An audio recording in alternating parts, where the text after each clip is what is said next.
Okey, Assalamualaikum dan salam sejahtera Minggu. Jadi kita sambung belajar tentang pembiasan cahaya. Jadi macam video sebelum ni kita ada belajar pembiasan cahaya ni dia berlaku disebabkan bila cahaya bergerak daripada satu media ke media yang lain. Contohnya kalau dia bergerak daripada udara ke kaca, ataupun udara ke air. Jadi ada dua media yang berbeza. Maksudnya kelajuan pun akan berbeza. Sebab itulah berlakunya pembiasan cahaya. Jadi bila kamu ingat balik, kita ada cahaya. So, contohnya bila dia lalu daripada kaca ke air contohnya. So dia akan terbengkok. Ataupun bila mereka cahaya, bila cahaya lalu contohnya daripada udara ke air contohnya. Jadi dia akan membengkok disebabkan dia lalu dua media yang berbeza dan juga disebabkan kelajuan kelajuan cahaya ni akan berubah. Sebab itulah maksud dia berlakunya pembiasan cahaya. Jadi sekarang kita tengok pula. Jadi bila berlakunya pembiasan cahaya, saiz dan kedudukan objek akan kelihatan berbeza daripada yang sebenar. So maksudnya contohnya bila berlaku pembiasan cahaya, dia akan terpesong ataupun dia akan terbengkok. Bila benda ni berlaku pembiasan cahaya, contohnya kalau kamu nampak ada sesuatu benda sebenarnya dia besar tapi kamu akan nampak dia kecil. Ataupun kalau dia kecil, kamu akan nampak dia besar.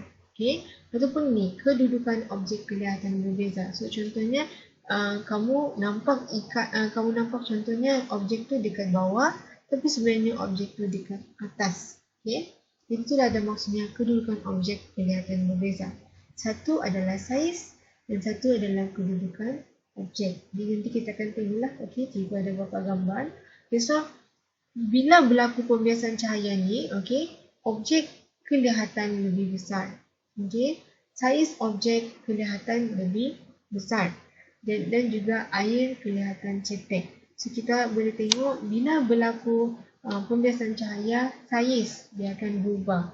Dia besar jadi kecil dan juga kedudukan. Objek tu mungkin kelihatan dia di atas, mungkin kelihatan dia di bawah, jadi dia berubah. Dia berubah kedudukannya.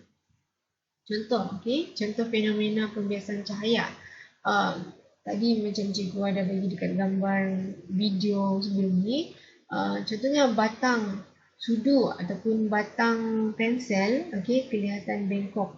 Jadi bila kamu letak air dan kamu ada cahaya, cahaya dekat udara ni dia akan terbengkok bila dia lalu dekat air. Jadi sebab itulah pensel tu pun kelihatan bengkok. Bila dia lalu daripada udara dekat atas dengan air dekat bawah, kelajuan dia akan berubah. Jadi batang sudu kelihatan bengkok. Bukan sudu sendiri tapi batang pensel kelihatan bengkok. Itu adalah maksudnya kedudukan. Kedudukan objek. Jadi fenomena pembiasan cahaya lagi satu, image kelihatan cetek dan tidak dalam. Maksudnya kedudukan. Jadi kalau kamu tengok sini, budak lelaki ni, mungkin murid lelaki ni, bila dia tengok kolam ataupun bila dia tengok sungai contohnya, so dia tengok ikan tu dekat bahagian sini. Tapi sebenarnya ikan tu berada dekat bahagian lebih bawah. Sebab itulah kedudukan objek kelihatan berbeza. So apa yang dia lihat adalah dekat sini, tapi apa yang sebenarnya kedudukan adalah dekat bawah lagi. Benda ni terjadi sebab pembiasan cahaya. So maksudnya daripada air ni dia lalu lurus dan dia akan terpesong. Dia akan terbengkok apabila dia lalu udara. Sebab dekat luar ni ada udara, dekat dalam ni ada air. Dekat luar ada udara, dekat dalam ni ada air. Jadi dia akan bergerak lurus. Minta maaf, dia akan bergerak lurus. Tapi lepas tu dia akan terpesong sedikit. bila dia lalu udara. Okay, benda ni cuma akan terjadi kalau ada dua media yang berbeza. Okay, satu lagi, image akan menjadi besar. Okay, image akan menjadi besar. So, contohnya kalau orang ni gunakan telefon besar. Okay, so dia ada cahaya. Okay, dia ada cahaya, dia ada udara dekat sini dan juga dia lalu kaca. So, maksudnya bila contohnya cahaya lalu. Okay, bila ada cahaya lalu daripada udara, okay, dan juga ke kaca, dia akan terbengkok. Okay, so ini adalah udara dan ini adalah kaca. Bila dia lalu daripada udara, lurus tapi dia akan terbengkok bila dia lalu kaca. Sebab itulah image akan menjadi besar. Okay, kamu akan nampak image itu besar sebab dia lalu daripada udara ke kaca. Daripada satu media ke media yang lain. Jadi, kelajuan dia pun akan jadi lambat. Dan sebab itulah berlakunya pembiasan cahaya, image menjadi besar. Okay? Jadi, kalau kamu tengok, untuk pensel dan dalam air tadi, bagaimana benda itu terjadi? Okay? Ataupun kadang-kadang straw, kalau kamu pergi keluar makan, okay, dengan family, contoh sebelum kuarantin.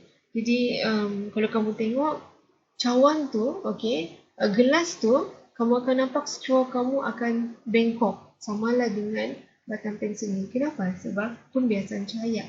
Dia lalu udara dan juga dia lalu air. So, bila dia lalu udara dan juga air, dia akan terbengkok.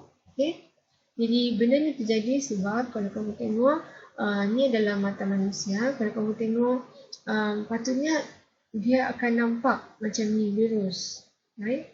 Bila dia nampak macam ni lurus, kamu akan nampak patutnya saiz sebenar ataupun kedudukan sebenar pensel tersebut. Kamu akan nampak yang ni.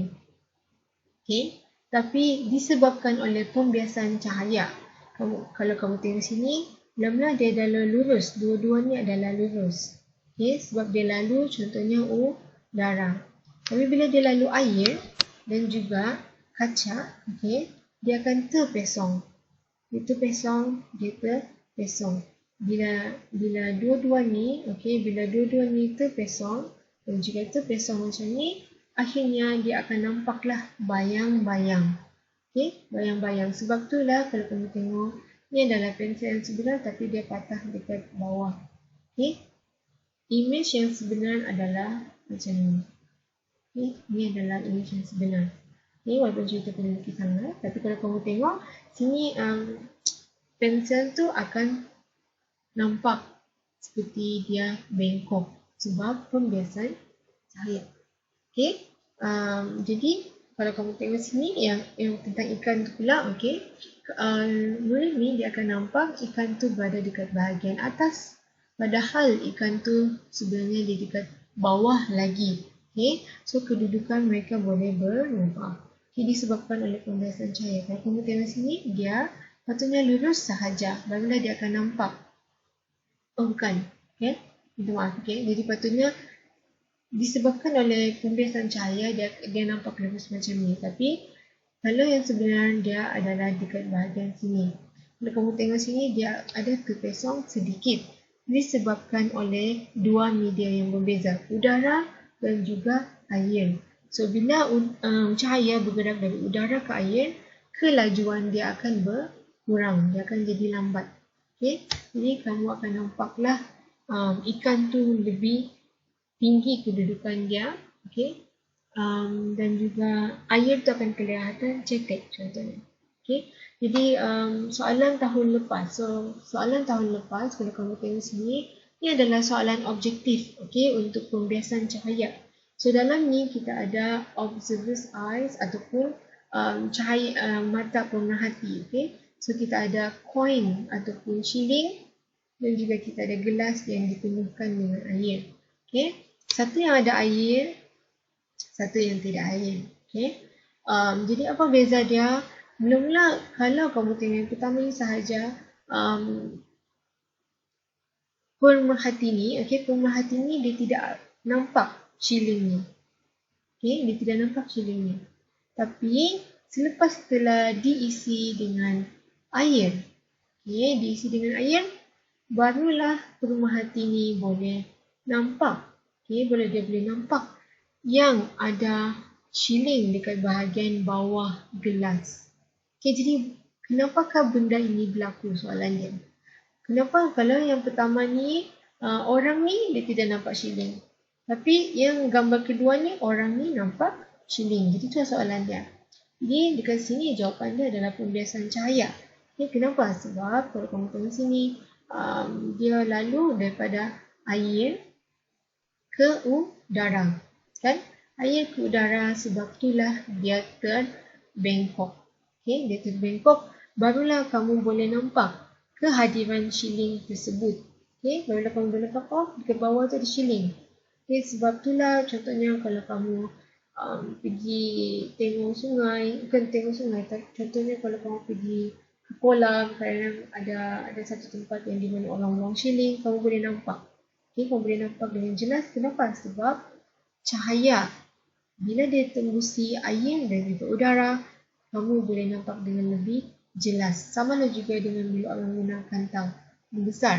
Bila cahaya lalu dua media, benda tu akan jadi besar dan mudah untuk lihat.